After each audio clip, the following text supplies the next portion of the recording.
Hello everyone, I welcome you all in PCS simplified. तो अभी तक हम लोगों ने ज्योग्राफी में लगभग 5 लेक्चर किए हैं। इंडियन ड्रेनेज बेसिन के बहुत सारे क्वेश्चन डिस्कस किए हैं। उससे पहले भी हम लोगों ने स्टेट यूनियन डिस्कस किया था। आज के लेक्चर में हम लोग 15 क्वेश्चन लगभग डिस्कस करेंगे इंडियन ड्रेनेज बेसिन के ऊपर ही। तो ये वाले टॉपिक पे यूपी पीसीएस ने भी और यूपीएससी ने भी कई सारे क्वेश्चन पूछे हुए हैं, तो थोड़ा लंबा टॉपिक रहेगा ये। नेक्स्ट डिस्कस करते हैं क्वेश्चन। तो पहला क्वेश्चन है आज का, भारत में यारलुंग शांगपो नदी को किस नाम से जाना जाता है। देखो, ये वाला क्वेश्चन हम लोग लास्ट क्लास में भी डिस्कस कर चुके थे। हम लोगों ने देखा था कि ब्रह्मपुत्र के अलग अलग नाम क्या है। ठीक, ब्रह्मपुत्र को तिब्बत में क्या बोलते हैं? तिब्बत में इसको बोलते हैं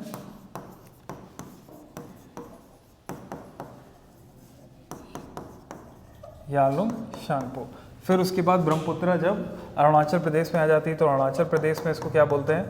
अरुणाचल प्रदेश में ब्रह्मपुत्र को जाना जाता है दिहांग के नाम से। फिर ब्रह्मपुत्र जब बांग्लादेश में जाती है तो बांग्लादेश में इसको जाना जाता है जमुना के नाम से। अच्छा, इसी में अरुणाचल प्रदेश के बाद जब असम में आती है तो असम में ब्रह्मपुत्र को ब्रह्मपुत्र बोला जाता है। ठीक, तो हम लोगों ने लास्ट क्लास में भी ये डिस्कस किया था कि ब्रह्मपुत्र के 4 नाम हैं अलग अलग जगह पे। तिब्बत में यारलुंग शांगपो, अरुणाचल प्रदेश में दिहांग, फिर उसके बाद असम में ब्रह्मपुत्र, आखिरी में बांग्लादेश में इसको जमुना के नाम से जाना जाता है।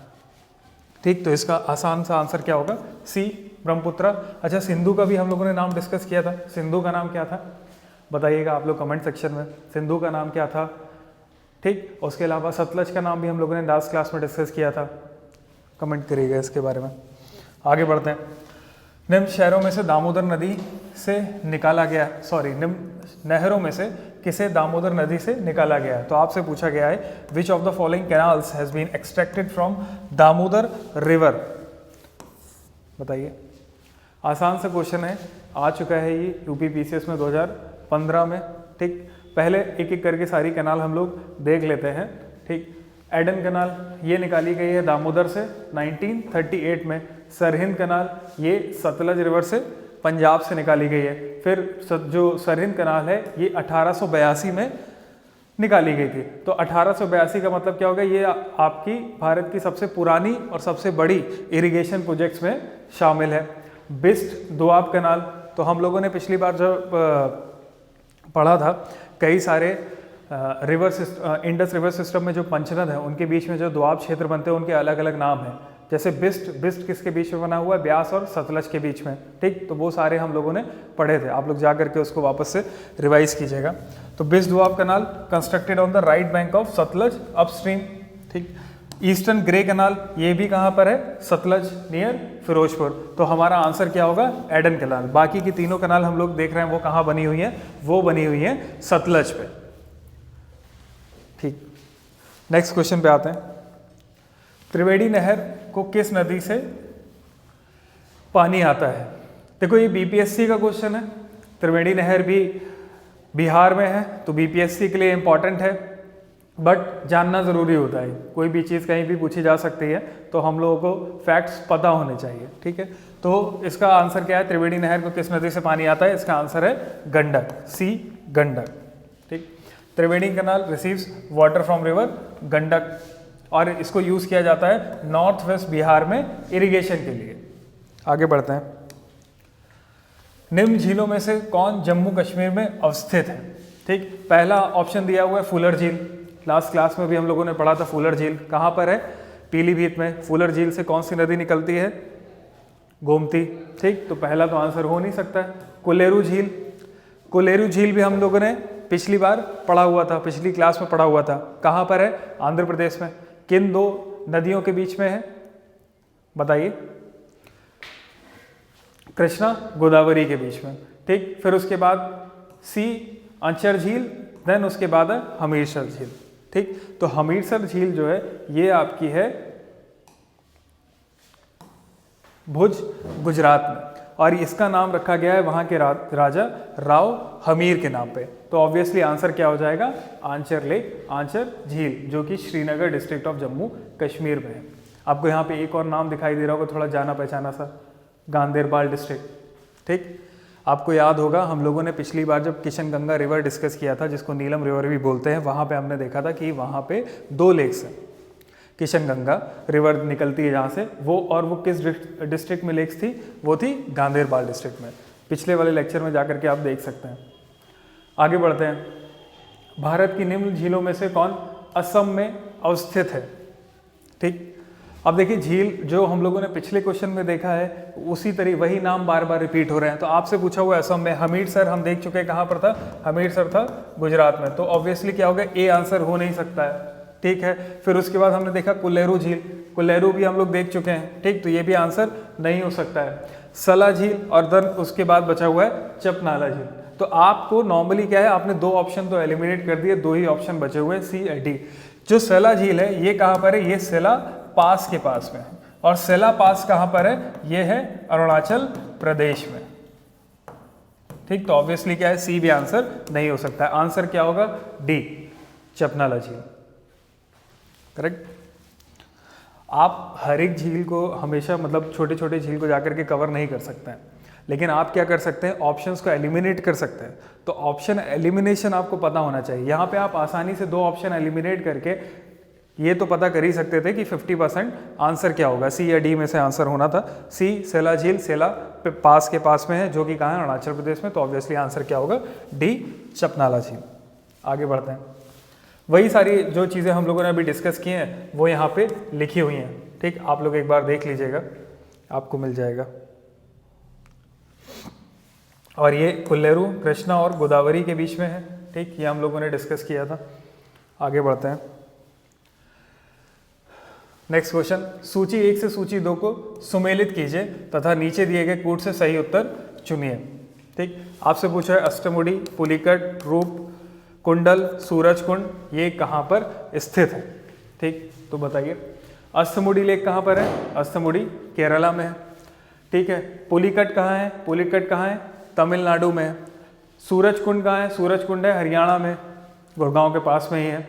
रूप कुंडल ये कहाँ है? उत्तराखंड में। तो इसका आंसर क्या हो जाएगा? ए का 2, बी का 3, देन उसके बाद 4, 1। आंसर क्या हो गया आपका? B. B is your answer. ठीक, अब ये सारी जो लेक्स हैं इनको भी आपको याद रखना है कि कहाँ पे स्थित है। तो इस तरीके से अगर आप PYQ लगा लेंगे तो आपको लेक का पूरा कम से कम 10-15 लेक्स मिल जाएंगी जिसके बारे में आपको पता होना चाहिए। उतना अगर आपको पता है तो लगभग सारे क्वेश्चन आप UP PCS के और UPSC के लेक से रिलेटेड कर सकते हैं। तो PYQ का यही फायदा रहता है कि वो आपको ये बता देता है कि आपको कहाँ से पढ़ना है। आगे बढ़ते हैं। अच्छा, इनके बारे में कुछ चीज़ें देख लेते हैं। अष्टमुडी लेक कोलम डिस्ट्रिक्ट में है, केरला में। पुलिकट ये है तिरुवल्लुवर डिस्ट्रिक्ट में, तमिलनाडु में। फिर उसके बाद आते हैं रूपकुंड, ये आपकी है ग्लेशियर लेक, उत्तराखंड में। फिर उसके बाद आते हैं सूरज कुंड, ये रिजर्वायर है 10th सेंचुरी का, located on southern Delhi ridge Aravalli in Faridabad city of Haryana. आसान सा सवाल था ये। ठीक, नेक्स्ट आते हैं अब। दूध गंगा नदी निम्न में से किसमें अवस्थित है? दूध Ganga river is located in which of the following? बताइए। किशन गंगा हम लोगों ने पढ़ा था, किशन गंगा कहाँ था? जम्मू कश्मीर में। दूध गंगा भी कहाँ है? वो भी जम्मू कश्मीर में। इसका आंसर है ए। ठीक, दूध गंगा ये कहाँ पर है? Batmaloo swamp near tributary of the Jhelum then flows from the Srinagar. मतलब ये दूध गंगा झेलम की ट्रिब्यूटरी है और झेलम श्रीनगर से होकर के जा रही है। तो ऑब्वियसली दूध गंगा आपको कहाँ मिलेगी? जम्मू कश्मीर में। आगे बढ़ते हैं नेक्स्ट क्वेश्चन की तरफ। ठीक, ये क्वेश्चन आप चाहे आरओ का पेपर ले लें या UP PCS का पेपर ले रहे हैं, इवन UPSC का भी पेपर ले लें, आपको ये क्वेश्चन दिख जाएगा कि रुद्रप्रयाग, नंदप्रयाग, कर्णप्रयाग, देवप्रयाग, इन सब में कौन सी नदियाँ आकर के मिलती हैं। तो एक करके पहले हम लोग देख लेते हैं इस फिगर के थ्रू कि कौन सी नदी कहाँ आकर के मिल रही है। ठीक है, पहले हम लोग बात करते हैं विष्णुप्रयाग की। तो विष्णुप्रयाग में क्या है? आपने देखा धौली गंगा और अलकनंदा, ये क्या है आपकी? अलकनंदा। तो धौली गंगा और अलकनंदा दोनों आकर के मिल रही है कहाँ पे? विष्णुप्रयाग में। अलकनंदा कहाँ से निकलती है? बद्रीनाथ से। फिर उसके बाद हम लोग आगे बढ़ते हैं, अलकनंदा आगे बढ़ती है तो नंदप्रयाग। नंदप्रयाग में क्या है? अलकनंदा और नंदाकिनी ये दोनों आकर के मिल रही हैं। फिर आप आगे बढ़ेंगे तो पिंडर गंगा और अलकनंदा दोनों आकर के कहाँ मिल रही हैं, कर्णप्रयाग में। तो अभी तक हम लोगों ने क्या पढ़ा, विष्णु प्रयाग, वहां पे क्या अलकनंदा और धौली गंगा आकर के मिल रही है। फिर हम लोग आगे बढ़े, फिर हमने देखा नंद प्रयाग में नंदाकिनी और अलकनंदा आकर के मिल रही है। फिर आप आगे बढ़ेंगे, आएंगे कर्णप्रयाग पे, वहां पे पिंडर गंगा और अलकनंदा दोनों आकर के मिल रही हैं। रुद्रप्रयाग में अलकनंदा और मंदाकिनी आकर के मिलती है। फिर हम और आगे बढ़ते हैं देवप्रयाग, यहाँ पे क्या है, अलकनंदा और भागीरथी आकर के मिलती है। जब अलकनंदा भागीरथी से मिल जाती है उसके बाद में इस रिवर सिस्टम को क्या बोला जाता है, गंगा। तो गंगा आप कब बोलना शुरू करेंगे, जब भागीरथी और अलकनंदा दोनों आपस में आकर के मिल जाते हैं। गंगा का उद्गम गंगोत्री से ही माना जाता है, लेकिन गंगोत्री से लेकर के देवप्रयाग के बीच में गंगा को भागीरथी नाम से जाना जाता है। फिर उसके बाद जब भागीरथी अलकनंदा से मिल जाती है देवप्रयाग में, उसके बाद उसे क्या बोलते हैं, गंगा बोलते हैं। ठीक, क्लियर। ये भी कई बार पूछा गया है कि केदारनाथ से कौन सी रिवर निकलती है, मंदाकिनी, बद्रीनाथ से अलकनंदा, गंगोत्री से भागीरथी, यमुनोत्री से यमुना। तो ये आपको ग्लेशियर भी याद रखने हैं। ठीक, तो ऑब्वियसली मुझे लगता है अब ये वाला क्वेश्चन आप लोग आराम से सॉल्व कर लेंगे। इसका आंसर आप लोगों को कमेंट सेक्शन में देना है। ठीक, कर लेंगे। आगे बढ़ते हैं। निम्नलिखित में कौन सी नदी भ्रंश घाटी से होकर प्रवाहित होती है? आपके पास 4 ऑप्शन दिए हुए हैं। मोस्ट रिपीटेड क्वेश्चन है ये, अच्छा क्वेश्चन है ये। ठीक, भारत में 3 नदियां हैं जो भ्रंश घाटी से होकर के बहती हैं। कौन सी 3 नदियां हैं वो? एक है ना आपकी नर्मदा, फिर है ताप्ती या तापी भी इसको बोला जाता है, ऐसे लिख सकते हैं, और तापी। ठीक, तीसरी आपकी कौन सी होगी? दामोदर। ठीक, तो ये 3 नदियां आप देखेंगे जो है भ्रंश घाटी से होकर के बहती हैं। भ्रंश घाटी का मतलब क्या होता है? आप लोगों ने फॉल्ट माउंटेन पढ़ा होगा, हॉस्ट और ग्रैबन। ग्रैबन क्या होता है? जो हिस्सा नीचे की तरफ दब जाता है, हॉस्ट जो ऊपर की तरफ रहता है। ठीक, जो हिस्सा नीचे की तरफ दब जाता है उसको हम लोग हॉस्ट बोलते हैं, उसी को हम लोग रिफ्ट वैली भी बोलते हैं। अच्छा, इसका एक और बहुत अच्छा एग्जाम्पल, इंटरनेशनल एग्जाम्पल जो है वो क्या है? राइन रिवर। ठीक है, राइन भी किससे होकर के जा रही है? भ्रंश घाटी में बहती है। कई बार ये क्वेश्चन पूछा गया है राइन को लेकर के। ठीक, राइन किन 2 पर्वत श्रृंखलाओं के बीच में आपको मिलेगी? वॉस्गस माउंटेन और ब्लैक फॉरेस्ट। तो वॉस्गस इस तरफ होगा फ्रांस की तरफ, और यहाँ पे आपको देखने को मिलेगा ब्लैक फॉरेस्ट, और इनके बीच का जो वैली बनेगा उसमें राइन फ्लो कर रही है। ठीक, नर्मदा विंध्या और सतपुड़ा के बीच में फ्लो करती है। ये क्वेश्चन नर्मदा वाला जो क्वेश्चन है वो हम लोग पहले भी कर चुके थे। ठीक, तो रिफ्ट वैली का मतलब 2 पर्वत श्रृंखलाओं के बीच में जहाँ पे फॉल्टिंग हुई होगी, भ्रंश बने होंगे, और उस भ्रंश में एक नदी अगर प्रवाहित हो रही है तो हम लोग उसे बोलेंगे कि ये भ्रंश घाटी में प्रवाहित हो रही है। ठीक, तीनों को याद रखना, नर्मदा, ताप्ती, दामोदर। इंटरनेशनल एग्जाम्पल राइन को याद रखना, कई बार पूछा जाता है राइन के बारे में, तो इसका आंसर यहाँ पे क्या हो जाएगा? सी, ऑब्वियसली ताप्ती। आगे बढ़ते हैं, वही सारी चीज़ें यहाँ पे दोबारा लिखी हुई हैं, आप लोग पढ़ लेना। ताप्ती के बारे में, नर्मदा के बारे में, दामोदर के बारे में, यही 3 है। ताप्ती के बारे में लिखा हुआ है कि मुल्ताई से निकलती है, जो कि बैतूल डिस्ट्रिक्ट में है, मध्य प्रदेश में। तापी रिवर या ताप्ती रिवर ये विदर्भ खांडेश के एरिया से जाती है, और जो कि महाराष्ट्र, मध्य प्रदेश और गुजरात 3 स्टेट को कवर करती है। ट्रिब्यूटरीज क्या है ताप्ती की? पूर्णा, गिरना, गोमाई, पंजारा, पेढ़ी एंड अरना। ये भी नाम आप लोगों को याद रखने हैं। नर्मदा ओरिजिनेट होती है अमरकंटक प्लेट्यू से, वो सतपुड़ा और विंध्या रेंज के बीच में जो रिफ्ट है उसमें बहती है। दामोदर की बात करते हैं तो दामोदर भी रिफ्ट वैली में बहती है, छोटा नागपुर प्लेट्यू में। ठीक, आगे बढ़ते हैं, नेक्स्ट क्वेश्चन पे आते हैं। तो हुंड्रू प्रपात निर्मित है, किस पे निर्मित है? ये है सुवर्ण रेखा रिवर पे या स्वर्ण रेखा रिवर पे। इसे क्यों स्वर्ण रेखा बोलते हैं? क्योंकि यहाँ पर स्वर्ण यानी कि गोल्ड मिलता है। ठीक, गोल्ड क्यों मिलता है? आप लोगों ने पढ़ा होगा, गोल्ड प्लेसर डिपॉजिट होता है। प्लेसर डिपॉजिट क्या होता है? वो डिपॉजिट, जैसे रिवर क्या करती है, किसी भी रॉक को इरोड करती है, इरोजन के बाद में मटेरियल को कहीं ले जा करके डिपॉजिट करेगी। अब उसमें मटेरियल जो डिपॉजिट होता है वो अपने वेट के हिसाब से डिपॉजिट होता है, अलग अलग जगह पे जा करके डिपॉजिट होता है। तो किसी भी रॉक में अगर थोड़ा बहुत भी गोल्ड रहता है तो गोल्ड को रिवर इरोड तो करेगी, बट डिपॉजिशन गोल्ड का लगभग एक साथ होता है, या फिर उसका जो एलुवियल डिपॉजिट होगा उसी में हो जाएगा। अब इस क्योंकि रिवर उस डिपॉजिट को ले आकर के कहीं प्लेस करती है, तो that is why it is known as placer deposit. ठीक, चांदी, सिल्वर भी प्लेसर डिपॉजिट है, गोल्ड भी प्लेसर डिपॉजिट है। तो सुवर्ण रेखा रिवर इसको क्यों बोलते हैं? क्योंकि इसमें गोल्ड मिलता है।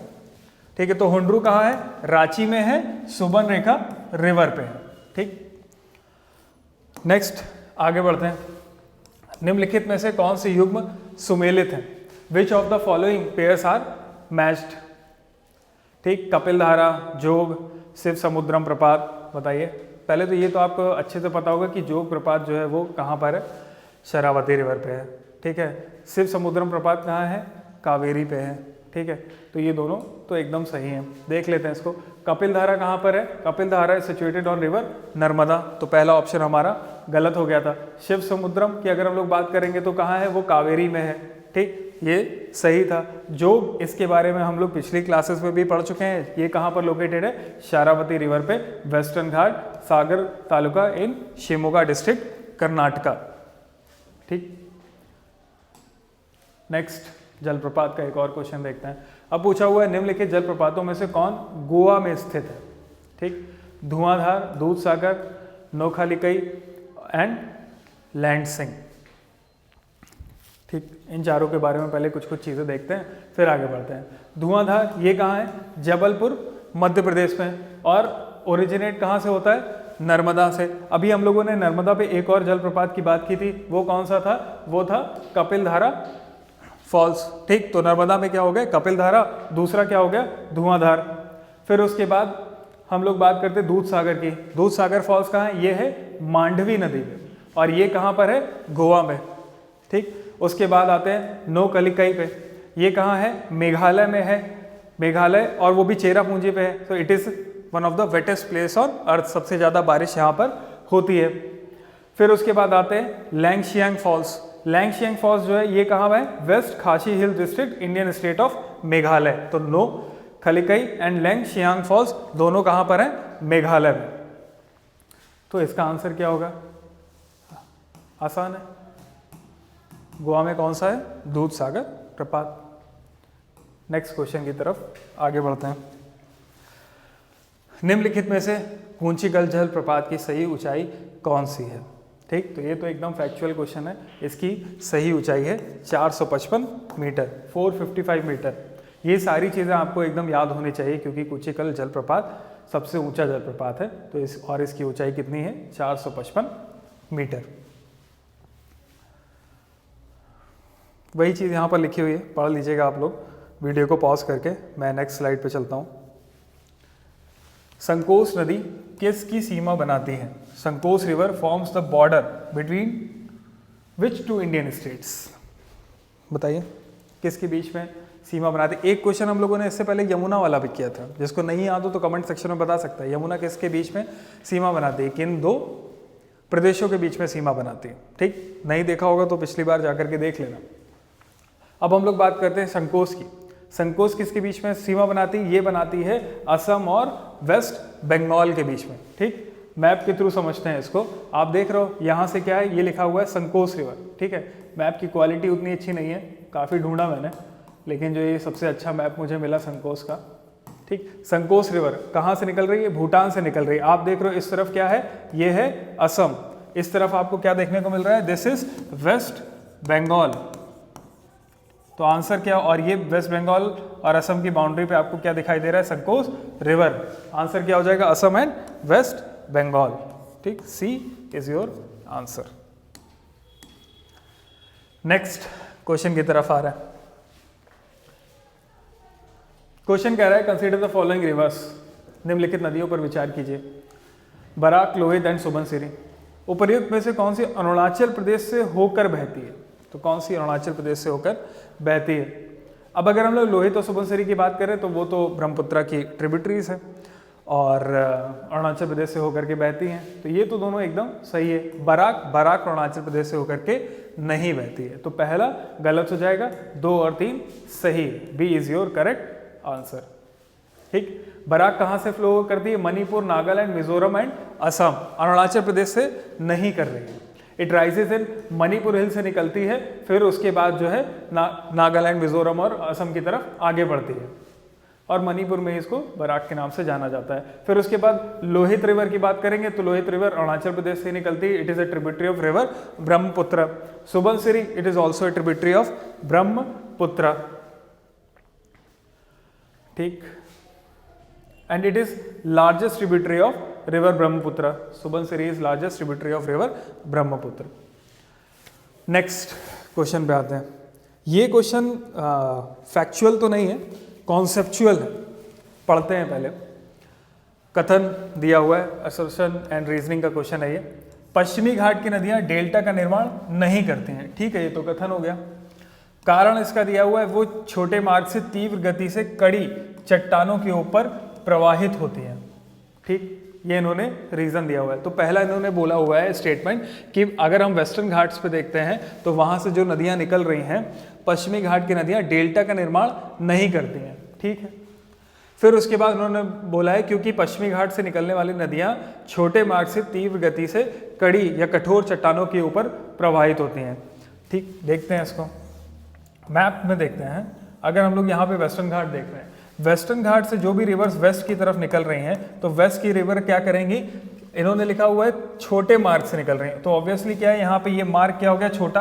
अगर रिवर ईस्ट की तरफ फ्लो कर रही है तो ईस्ट वाली रिवर क्या हो जाएंगी, एक बड़ा मार्ग तय करेंगे। तो कृष्णा, कावेरी, गोदावरी को देखोगे तो बड़ा मार्ग तय करेंगे, ठीक। शरावती रिवर को देखोगे तो बहुत छोटा सा मार्ग तय करेगी, या मांडवी रिवर देखोगे बहुत छोटा सा मार्ग तय करेगी। दूसरी बात क्या है कि यहाँ पे जो वेस्टर्न घाट पे चट्टानें हैं वो बहुत ही कठोर हैं, इरोजन बहुत मुश्किल होता है। तो अगर इरोजन बहुत मुश्किल होगा, आपके पास कोई भी ट्रांसपोर्टेड मटेरियल होगा ही नहीं, कोई इरोडेड मटेरियल नहीं होगा। इरोडेड मटेरियल नहीं होगा तो लास्ट में जब रिवर सी से जाकर के मिलेगी तो डिपॉजिट क्या करेगी, कुछ होगा ही नहीं उसके पास डिपोजिशन के लिए। तो अगर कुछ डिपॉजिट ही नहीं करेगी रिवर, सेडिमेंट्री लोड नहीं होगा, कुछ ट्रांसपोर्टेड मटेरियल नहीं होगा, कुछ इरोडेड मटेरियल नहीं होगा, कोई भी डिपोजिशन नहीं होगा, तो ऑब्वियसली डेल्टा नहीं बनेगा, ठीक। इसमें मैप भी है, मैप के थ्रू भी इसको एक बार समझेंगे। जैसे यहाँ से रिवर मांडवी, जुआरी, काली नदी, शारावती, नेत्रवती, भरतपूजा, पेरियर, पाम्बा, ये सारी रिवर्स निकल रही हैं। आप देख रहे हो इनका कोर्स क्या है, बहुत छोटा है। वहीं कृष्णा, कावेरी, गोदावरी का आप कोर्स देखोगे, कोर्स का मतलब लंबाई, ठीक, तो वो क्या है, बहुत बड़ा है। तो कोर्स जितना बड़ा होगा, इरोजन के उतना ही ज़्यादा चांसेस मिलते हैं। दूसरी बात क्या हो गई, चट्टानें कठोर हैं, इरोड ही नहीं हो पा रही, तो इसी वजह से क्या होगा, डेल्टा नहीं बनेगा।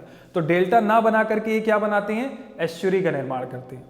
ये हम लोगों ने आई थिंक 3rd या 4th क्लास में डिस्कस भी किया है, एस्चुरी क्या होता है, डेल्टा क्या होता है, ठीक। तो अगर मैं ये एक स्टेटमेंट भी दे दूं कि वेस्टर्न घाट की जो रिवर्स हैं जो वेस्ट की तरफ जा रही हैं वो क्या बनाएंगी, वो बनाएंगी एस्चुरी, और जो रिवर्स ईस्ट की तरफ फ्लो कर रही हैं पेनिनसुलर इंडिया की, वो क्या बनाएंगी, डेल्टा। तो ये स्टेटमेंट भी अपने आप में एकदम सही है, करेक्ट। पढ़ लेना इसको, जो हम लोगों ने चीजें अभी डिस्कस की हैं बस वही सारी चीजें यहाँ पे लिखी हुई हैं, उसमें कुछ भी नया नहीं है। नेक्स्ट पढ़ते हैं, ठीक। तो आज के लिए इतने ही क्वेश्चन है, फिर कुछ क्वेश्चन और बचे हुए हैं, लगभग 20-30 क्वेश्चन, वो एक ही क्लास में हम लोग कवर कर लेंगे, ताकि ड्रेनेज बेसिन की सारी चीज़ें हमारी एक साथ ख़त्म हो जाए। फिर उसके बाद हम मूव करेंगे नेक्स्ट टॉपिक की तरफ, वो क्लाइमेट से रिलेटेड होगा। इंडियन क्लाइमेट, अभी हम इंडियन ज्योग्राफी कवर कर रहे हैं तो इंडियन क्लाइमेट से रिलेटेड होगा। वहाँ पे हम मॉनसून वगैरह या जेट स्ट्रीम का क्या इम्पैक्ट होता है, ये सारी चीज़ें कवर करेंगे। Indian ocean dipole, El Nino, जितने भी क्वेश्चन प्रीलिम्स में आए हुए हैं, यूपीपीसीएस के हो या फिर यूपीएससी को।